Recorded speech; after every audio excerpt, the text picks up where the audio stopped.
Hello there, welcome to Talking Balearics with me, a very croaky Martin Makepeace here in Ibiza. He's been living it up, burning the candle at both ends. That's what it is, young Mark. You can't, mate, you've got to know your age, you've got to know your limits these days, dear, oh dear. And this is me, Richie Pryor in Mallorca. How are you? A bit croaky after two weekends in Benidorm, Rich. I'm feeling a little bit worse for wear, but I mean, it's just a cold, Rich, honestly. It's nothing else. Yeah, whatever. Man flu. Yeah, how are you, mate? Good, mate. Very good. Very, very good. Although the weather is turning. I don't know if it's what it's like in Ibiza, but listen, we had a high of 25 degrees last week, okay? Friday, high is going to be 10 degrees. Yeah, I mean, that's some drop, isn't it, Rich? I mean, really is some drop. Unbelievable. 15 degrees in 10 days. It's incredible, isn't it? I mean, it's a bit parky over. In fact, I was walking around Sunday night. I came back on the ferry and I was walking around St. Anne. There wasn't anybody around. It was freezing cold and it just started to rain. I was thinking, oh my life, is this the winter for us here? So it really is. The Balearics really is a game of two halves, Rich, isn't it? Most definitely. And you can always tell because as soon as it's that day that you can actually see your breath coming out in sort of fog. Do you know what I mean? You think, winter's here. Yeah. But I don't know what the same happens over there, Rich, but I've noticed a lot of restaurants are now closing for the whole of November and they'll reopen again on the 1st of December for when the Christmas market opens, especially San Antonio. So November is a bit of a dead duck. I've got to tell you, there's not a lot happening at all. Whereas I think on the 1st of December, it's going to go whoosh and everything's going to come back again. So if you're going to go away on holiday, go away in November. That's what I suggest anyway. Yeah, good idea. What you got for us, Mark? I've just got a few things, Rich. I've got a little report on tourism because we like to talk about tourism because we are talking Balearics after all. So got a little end of season report on tourism in general. Want to touch a little bit about on Benidorm because obviously I've just done 5 days there out the last 8. So I just wanted to go back into them and the difference between the Balearics and the mainland as well, just to kind of go into that. Yeah. And also there's a little report that came out, which I liked, which was telling us the most affluent areas of the Balearics. So I saw that. Yeah, which I kind of like that. You know me, I'm a capitalist and I like to, I'm a bit nosy. I'm a bit of a nosy Parker. So it was just nice to see who's got the money and who hasn't. So let's go into that. What about you, Rich? I got social housing. There's a new list has come out about social housing. So we'll talk about that because obviously that's linked in with tourism and tourism phobia, of course. On the opposite end to that, I've got news from Jet2, which is good news for all of the Balearic Islands, I think, moving forward. And I've got news from M&S as well, an M&S story, which I think most of us out there would always like to go and do their Christmas shopping at M&S. But there's a story that came out, I think this was on Sky News actually, originally, about something that M&S has priced up, which, has caused a bit of a furor, if that's the right word. If that's how I've pronounced it correctly, probably haven't. But anyway, do you want to get going, Mark? Yeah, no. So, Rich, I just want to touch on Benidorm because I've just done 5 days there out of the last 8. 3 days off in between, and it just strikes to me, Rich. I know we go on about this. We're a bit of a broken record. How do they carry on the momentum? Because the momentum they've got, especially in November. Now, something you said to me last week really resonated. You said to me that they are still got the sub beds out in November in Magaluf, and there's still hotels is open. Whereas in Ibiza, as I just said to you before, there's nothing around at all. There's nothing. So Rich, educate me, how did Benidorm keep the momentum up to carry on the season, yet we don't? Well, I think there's obviously, this is something that's been going on for many, many years. Benidorm has always been a winter destination, as much as a summer one. But everybody knows, you go to Benidorm in the winter, whether it's for the, what do you call it? What do they do? Is it in February, or is it at the end of November they do the big... what's it called? The fiestas. The fiestas, yeah. You mean where they all dress the week up. You mean the week that I've just been to? That one. Oh, that was yeah, the week, right. Okay, okay. I'm glad to see you. I'm glad to see you across my social media, Rich. Yeah. No. No, that's obviously well known amongst other people. But I think they've also had a very go-ahead sort of administrational government, haven't they? Yeah. That have been very, very keen in extending their season. Obviously, pricing makes a difference. I think. Yeah. Whether that be from an airport airport point of view, landing fees, etc., to hotel prices, to restaurant and to bar prices, of course, because they, I think you'll be able to tell us. You could probably pick up a pint for €1 or €1.50, I'm sure, somewhere there. Well, will just give you an example. I paid for a single room last weekend, not just weekend, the weekend. I paid €69, and it was a really smart room, Rich, right in the middle of the old town, so away from the hustle and bustle, or no, in the hustle and bustle, but away from maybe the more Anglified places. 70 quid. I'm meeting out for maybe a tenner, something like that. Drinks are probably €4 or €5. We're the same but different because we're at different ends of the spectrum. Do you understand what I'm saying, Rich? We're up there. I was having a good chat with one of the hotel receptionists, and I'm saying, Ibiza, Mallorca, Formentera, Menorca, we're kind of middle to top end these days. I think that's the point I'm trying to make. We're middle to top end.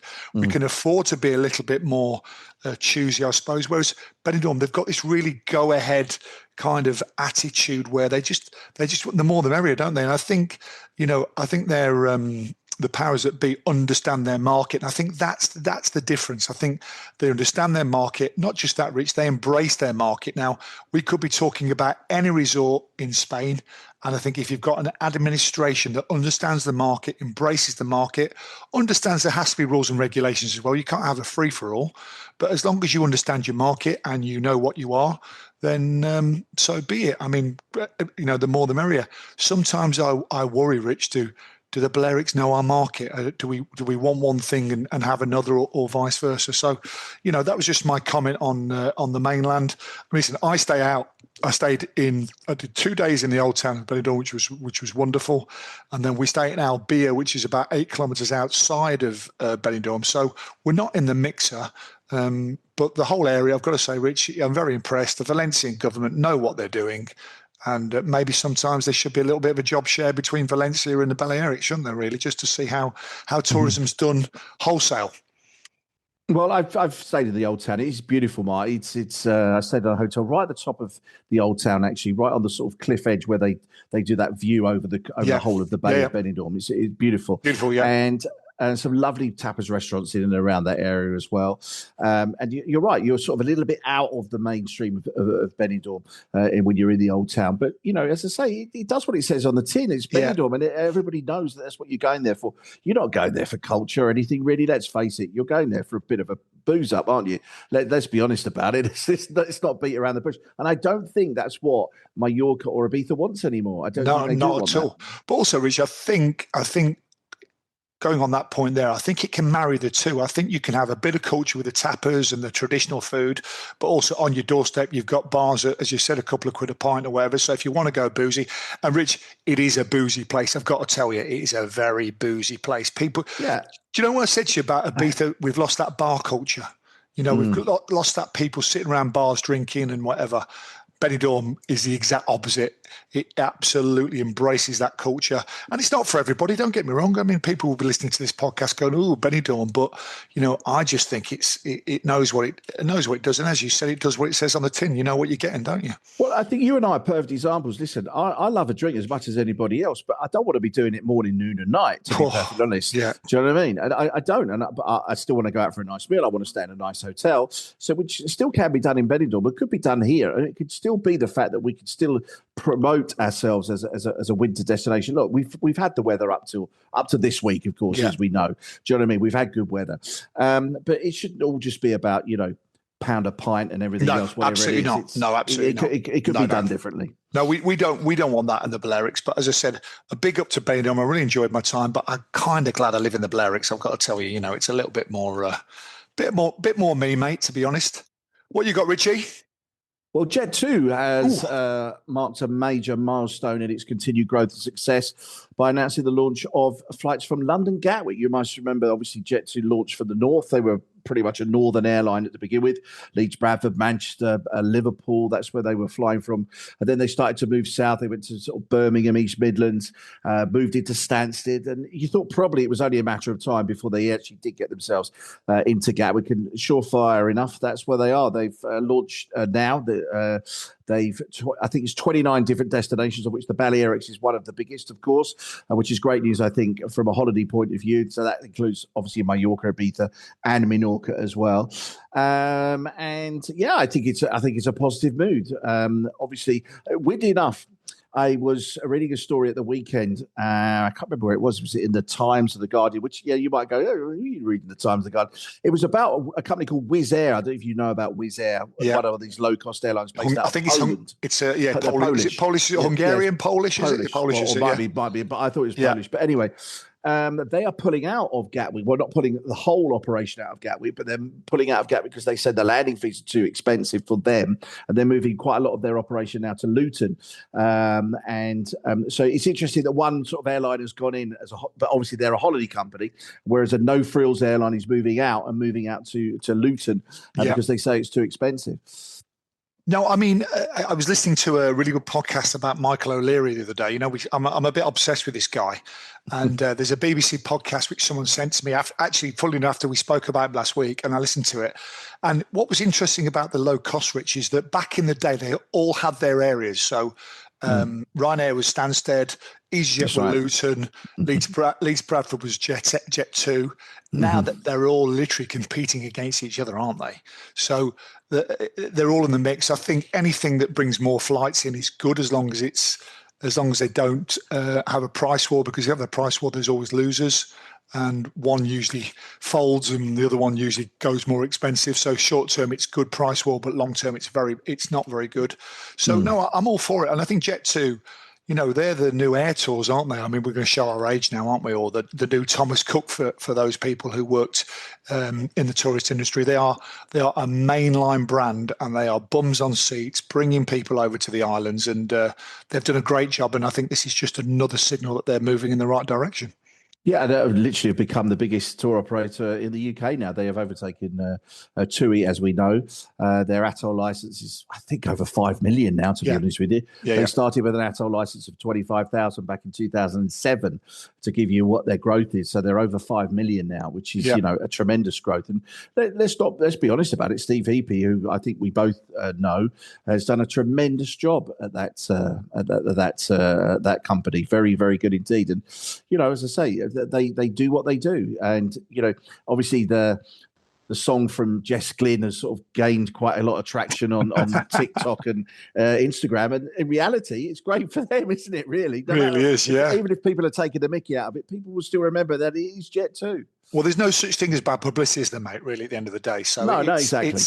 It's very good for Jet2, and also I think it reflects well on the British tourism industry in general, and of which the Balearics are at the forefront, aren't they? So, you know, listen, bring it on. Now, my friend Chris Rowe, who used to work for Virgin and Thompson, he's obsessed with atoll numbers, and he said to me, "You've got to speak more about atoll numbers on your podcast." So there you go. There you go. I didn't even know that. Exactly. So let's have a look. Let's just go into the TG Media. Let's have a look at the atoll numbers for 2024. Let's have a look. So I get into it. Let's have a look. TUI and EasyJet extend atolls as Jet2 frees the capacity at 7 million. So Jet2's got 7 million. There you go. My word. You know, so it's not bad, is it? So they're head and shoulders above everyone else, and they've got the flight seats, they've got the product. You know, I'm a massive Jet2 fan, and all our old friends who used to work for Thompson Air Tours are now working for Jet2, aren't they? So you know, we've got a lot of friends there as well. That's true. Rich, let's talking about tourism, let's talk about the season 2025 in general for Ibiza. Now, the numbers are just out for October. So the hotel occupancy in October in Ibiza Formentera was about 69%, which isn't bad, really. We were talking if we can get it up to 80, did we say 80%, 85% in the low season? I think we've done a really, really good job. But the most important stat is in 2025, the overall occupancy on Ibiza and Formentera was 82.2%. Okay, which basically means that out of 10 hotel rooms for the whole year or for the whole summer, 8 out of 10 were occupied, which isn't a bad return. You probably get 65 in April and October, and then you'll get 95 in August and July, won't you, as well? Now, the buzz on the street, what they're saying is it was a good year. That's what they're saying. They're not saying it was a fantastic year. They're not saying it was off the charts. They're saying it was a good year. And what they're saying is very similar to 2024. But interestingly enough, which is, I'm a big fan of it, they're saying that they're going to focus on April. So I think April's undervalued in the Balearics. I think it's an amazing month. Sun shines out. You can get cheap flights. You can get cheap, well, I don't like to use a C word, but you can get economic flights and you can get value for money hotel beds. So April, I'm a massive fan of April. If you've got any friends and family who want to come to Ibiza and see the real Ibiza or the real Formentera, then April is the month to do it. But this is a really important point, Richie. What they're saying is on the people index which they use, they've sensed that there's 7,000 people less a day in Ibiza on the streets. Okay, and what they're saying is this is a sign that their campaign against illegal rentals has been successful. Because what they're saying is hotel occupancy is actually up 0.5%, but people on the street is down by 7%. So what they're saying is that just shows you that they're taking the illegal rentals off, which they're obsessed by, and probably rightly so. But I thought it was a really interesting stat that 7,000 less people, but hotels are actually the same occupancy as last year. So I think they're moving in the right direction. We've spoken about Airbnb before, haven't we? And Airbnb are trying their hardest to cut down on the illegal rentals. And I think it's a really good point. Yeah, it's interesting that you said that the months of April and October were at 60-odd%, because I remember not many years ago that, you could have forgotten about April and October, really. Your season really was probably June, July, August, September. Yeah, really good. That's a really good point. That's a really good point, Rich, actually. We remember days where there was no one around in October, was it? No, exactly. And so I think that's a positive. And listen, it goes back to sustainability again. What we would rather have is probably the same amount of tourists that we're getting, but spread them over the course of more months, which means more businesses can stay open, more hotels, more people can see. There's less congestion on the roads. There's more chance of getting a parking space, getting a restaurant reservation, etc. You know what I mean? Interesting enough, I think next year, April, the Easter is very early next year. Once again, it's Easter Sunday's April 5th, which so Good Friday's April 3rd. So you might find a few businesses and a few hotels maybe open maybe a week or 2 weeks before that, just to get themselves obviously back open before the Easter rush occurs. Let's see. Yeah, no, for sure. I think it's funny because that Easter date's so important, isn't it? If it's mid-April, we have that kind of springboard, but if it's early April, some businesses don't open, do they? So no, we'll see. Hopefully they will. And I think if the powers that be and the government are really pushing April, then I always push April. I think it's an amazing month. Let's talk about housing, social housing, because there are currently just under 10,000 people on the Balearic government social housing waiting list, of which over half are in Mallorca. Registrations with the Ibiza housing agency have increased by 20% since last year. And the increase over the last 4 years touches 50%, no less. Wow. The government acknowledges the difficulties faced by people who are in work but have been left without options for finding housing because of the ever-increasing prices and the fact that basically there has been no house building program, to be perfectly honest. So that's why we've got obviously price increases. Public housing in a cornerstone of the government's emergency plan, with approximately 900 public housing units in development currently underway. This figure will increase as progress is being made on the new projects in collaboration with town halls. Build, build, build, says President Makepeace this week. Build, baby, build. Yeah, it is. And obviously, we know that they're trying to try and build on rustic land as well, which has never been possible to do before. But I still think we should, I liked your idea a few weeks ago that, we know that old hotels are either being demolished or could be converted into housing units, but also old buildings which are commercial buildings as well. We might have to consider that in maybe third or fourth line of towns that we all know and love. Do you know what I mean? We've talked about already. I think we talked about last week because I'd interviewed the mayor of Calvia that. The front line has obviously been fantastic. He said that now going to improve the second line, which includes the Punta Baena. So then, we're moving back to the third line. What happens there? Because there are still the old souvenir shops from many, many, many moons ago selling the towels and the T-shirts and God knows what. Eventually, people aren't going to want that anymore. They're going to want nice boutiques and stuff like that. That could be because we're moving that clientele in, if that makes sense. We're not after the bucket and spade people anymore. I still think as we said earlier on, I still think there's a market for those people, to be perfectly honest, particularly low season. High season maybe not, but low season definitely, I think.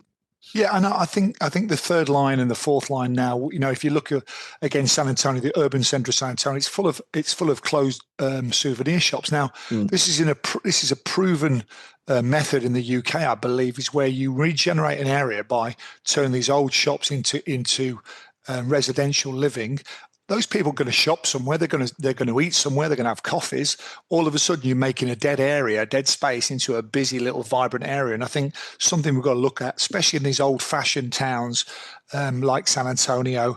It's happened in Ibiza town, by the way. Ibiza town's gone absolutely mental price-wise. So it's something we've got to do. But no, good news, mate. I think we need to we need to see the bigger picture, and that's positive. What else you got? Finally, Rich, from me today. Now, as I said, I'm a bit of a capitalist, as you know. Run my own business in Ibiza since 1994, so I'm celebrating 31 years as a self-employed person, and I'm always interested in these stats. Now, I want you to help me here because it came in the paper the day that the richest municipality in Ibiza is San Juan, which is in the north, which is understandable. It's where the big houses are. It's very relaxed. It's kind of the gentrification of the island, so to speak, went up there as well. Now, the gross income in San Juan is just a touch under 40,000 euros. Yeah, per year. It's gross income, by the way. Now, people might think that's not a lot of money.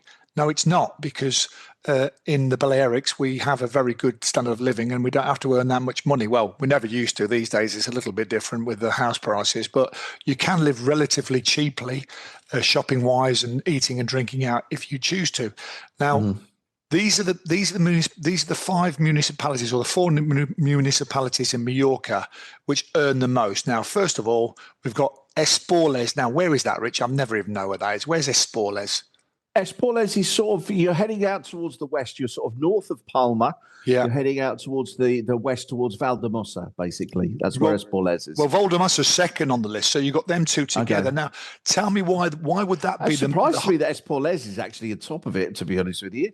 But anyway. Tell me why, because if it's like if you're in Cheshire, you say, basically Alderley Edge is we all know that Alderley Edge is going to be with the most, it's where the footballers live, for instance. Why is Esporles and Valdemossa? Why is that? I think why is that top of the list? Tell me, Rich.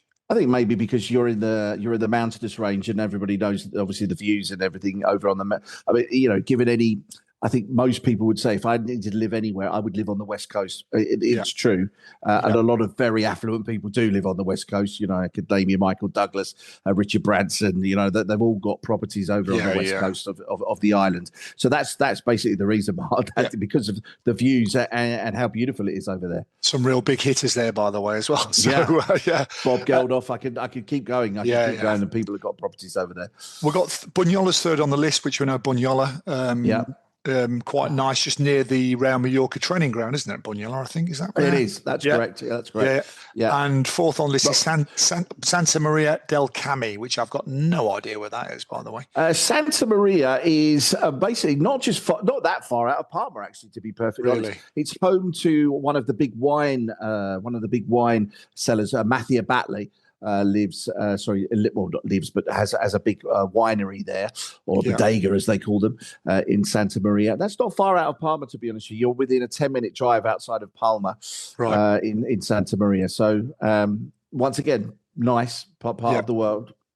And Batley, you talk about Batley buses or Batley coaches there, are you, Rich? No. That doesn't exist anymore. Blimey, that's going back. Showing my age there, aren't I? Yeah. Remember those the Batley buses in Mallorca back in the day. Yeah. Now, just to give you some context as well, I mean, Ibiza, as I say, San Juan, 40,000. Top of the list is Pozuelo de Alcon, which is in Madrid, and also Boadilla del Monte as well, Boadilla del Monte. And they come in at 88,000, 70,000. So double the income of Ibiza, but you expect that from the capital, don't you, as well? So just interesting, Rich, where the dynamic is. I mean, obviously all the income is declared as well, isn't it, Rich? So this will definitely genuine figures, won't they? Yeah, I'm surprised Calvia isn't in there, actually, to be perfectly honest. Or are they just talking about towns? They're not talking about. No, I think they're talking about municipalities in general, mate. So I think, Okay. I mean, it's like Palma. You probably think Palma there, but if you think that basically it's like Ibiza town. There's a lot of people in Ibiza town who probably don't earn money, but it's very on top of each other. There's a lot of people in there as well. But there you go, little snapshot into the wealth of the Balearic Islands.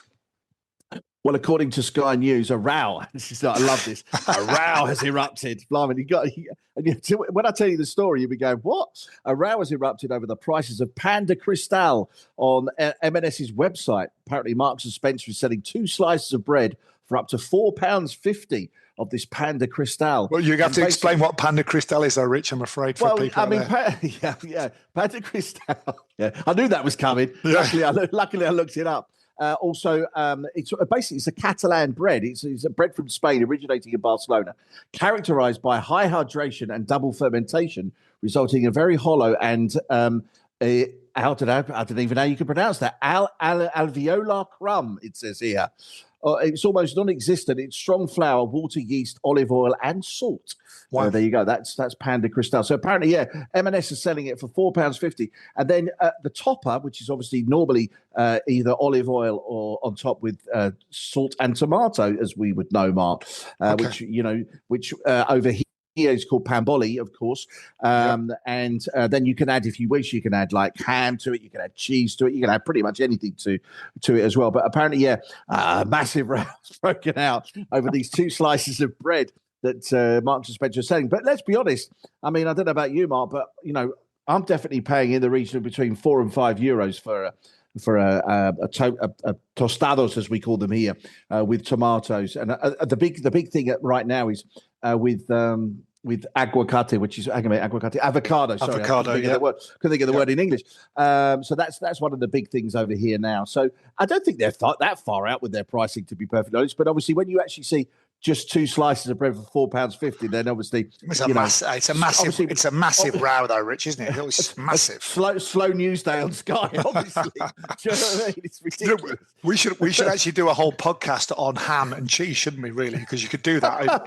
Living in Spain, I mean, it's like Panda Cristal with ham on habugo is eye-wateringly expensive these days. If you go down to a frontline beach restaurant, so ham on a habugo is your top cured ham, isn't it? You just say in English, and you've got Panda Cristal with tomato on. You're paying 35, 40 quid for a plate of that, Rich, round here these days. So £4 sounds a bit cheap for me, mate. Well, there you go. You get yourself into M&S. It's probably very nice, I should imagine, if it's coming out of M&S. Final story from me, Rich, just a quick one, just a quick follow-up on the floods. I know we had some big feedback on the floods in Ibiza, just the end of September, mid-October. The cost has come out. They're saying it's going to cost the island €3 million to repair the damages. €3 million. Wow. So, okay. Will that come out of the tourist tax? I doubt it, Rich. I mean, I don't think so. They haven't said that. I mean, it should do, shouldn't it? Really, but I mean, in reality, yeah. For me, they should expedite it quickly and get on with things. But $3 million. We'll talk about it later. But it just came out yesterday, so quite interesting. I've got no football for you. In that case, I mean, what? How? What? It's International Week. There's nothing interesting going on in the football world. Well, I did see, Rich. I was looking at the table this morning for the FFIB, which is the Juvenil Nacional, which your son plays in. I saw that Palmer FC, which I think is his team, isn't it? Yeah, it is. Are 6th in the division, and Port Money are 5th in the division. So Port Money got a good result. They beat Ibiza, didn't they? 1-0 at the weekend. I saw that. It was a 90th minute goal, mate. Can you imagine that? Oh my! Okay. I was away. Can you imagine that? So but it's good. I think that game you're going to come over for is going to be a really good game as well. So I think so. Yeah, we've got we've got some massive. We're playing the league lead. Well, I'm saying we've got no football. Here we go. You've started me off. We've got the league leaders this weekend, which is Players to Calvia. Then we're playing Real Mallorca the week after. And then we've got CD Menorca and then Port Maine over the next 4 weeks. So it's a busy old time. And we don't give up here. Do you know what I mean? Because obviously normally the younger kids get a break because of the big holiday here, the beginning of December. But for the big boys, they don't get a rest. And also notice that San Francisco, another team from Palma, are at the bottom of the league, aren't they? They are. They're really struggling, Mike. They haven't got a win yet. 10 games in, they've got 3 draws but no wins. No. They're really struggling. So okay, mate. So we did get a bit of football in, didn't we? Well, we did at the yeah, because you pushed me into it, Mark. That's what it was. You don't take much persuading, Richie. That's for sure. No, I don't. That's true. Good to speak, Richie. And you, mate. You take care. I'll see you next week, mate. Yeah. All right. Take care, Mark. Make me dance.